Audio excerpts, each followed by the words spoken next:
现实的雪国列车，而我现在就站在这趟列车旁。这里会不会也被分成不同等级？有人掌控规则，有人只被允许活着。如果世界真的只剩下这种列车，你觉得你会活在哪一节？我现在在北极的摩尔曼斯克，咱们要先坐38个小时的雪国列车，前往莫斯科，从极夜驶向正常的冬天。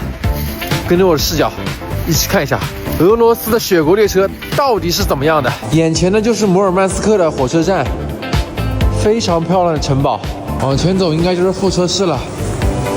看一下，第一次坐俄罗斯的火车，啊，就这一张椅子吗？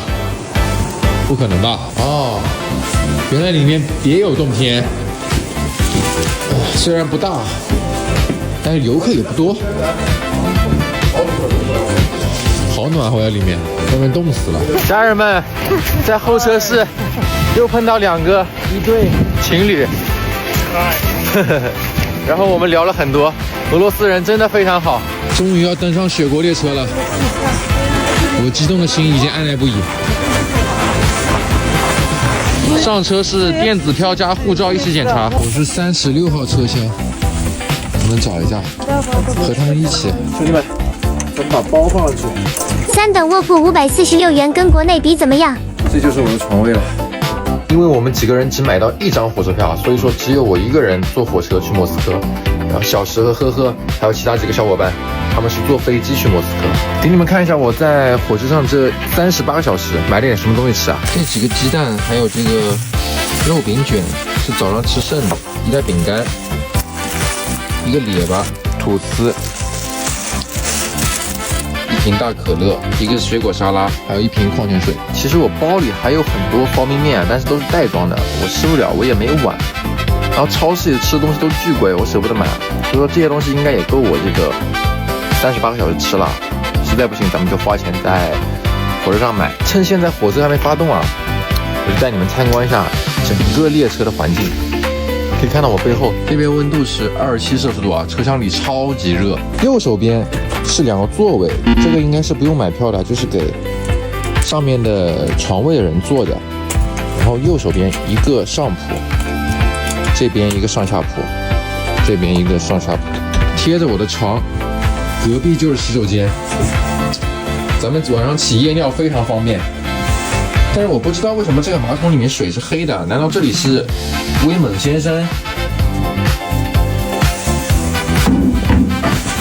有2个洗手间。咱们出去看一下。哇塞，这地板上全是雪霜，这里全冻住了，这里应该过不去吧？咱们摁一下。哇，可以啊！这中间的车厢穿过一道雪门，再摁一下。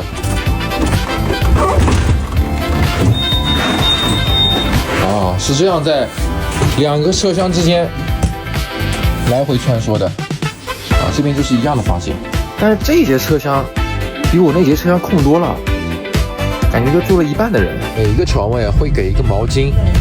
一个枕套，一个被套，全是密封包装的。当一觉醒来，看见洗出极夜以来的首个太阳，好美。我目前睡过最好的是泰国的红丝绒袄，像这个，你在上面根本坐不直，你知道吧？这里还有只小狗，我竟然没发现。你是来拉屎的吧？现在去看看餐车里面什么样啊？结果发现他们还有更高档的车厢，它这个床位首先就比我那个大好多。2等卧铺1300。我那个上面只能睡半个人，它这里可以睡1个人，而且这边的窗户大的落地窗，风景贼漂亮。终于来到餐车了，好香呀这地方！哇，跟那个太空飞船的车厢一样。看下菜单有什么吃的，一点都看不懂，但基本上每个菜是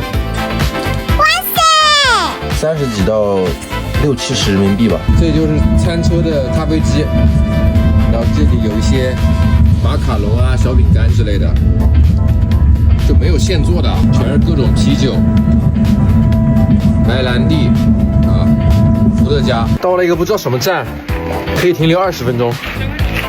哇，所有人都下来了，好好走动一下。这里太美了，这哥们儿穿短袖就下来了，太牛逼了。小狗也穿上衣服了，下来遛弯。